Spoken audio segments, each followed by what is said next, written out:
Presyo sa bangos magsaka kanaog matod sa mga fish vendor.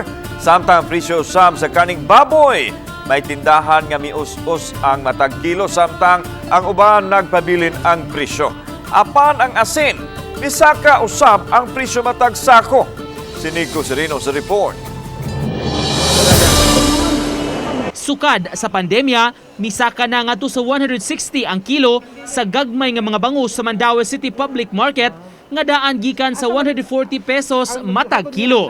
Apan matod ni Leonard Amorin, fish vendor, 2020 pa misaka nga to sa 160 pesos ang kilo sa bangus nga daing. Midugang siya nga duha ka buwan na ang milabay, tag 140 pesos ang matag kilo. Naging buwan man siguro to sir, barato to naging buwan. Pila mo po naging buwan? 150, 140. Di matalimaw lagi sir, maus-od masaka na sad. Sa laing tindahan, 190 pesos ang matag kilo sa bangus nga dagko, apan 150 ngadto sa 160 pesos ang matag kilo niini kaniadto. Samtang nagpabilin og wala ra mairog ang presyo sa isda nga tilapia. Sa karning baboy mius-o sa 290 ngadto sa 295 pesos ang matag kilo. Sa una kuan man 300. Ana na mohatag rog 290. Oh, cheese. Oh, kana sir. Ngano man kuno? Kay dasag ng baboy sir.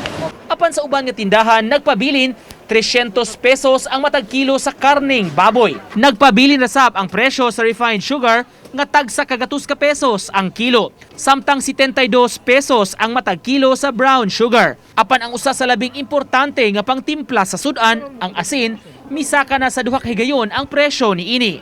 Mato ni Nita Edanyo, sugod misaka ang presyo sa asin ni adtong Disyembre. Ang kaniadto tag 200 pesos nga usa ka sakong asin nga may sulod nga 35 kilos nga mi presyo na og 220 pesos matag sako.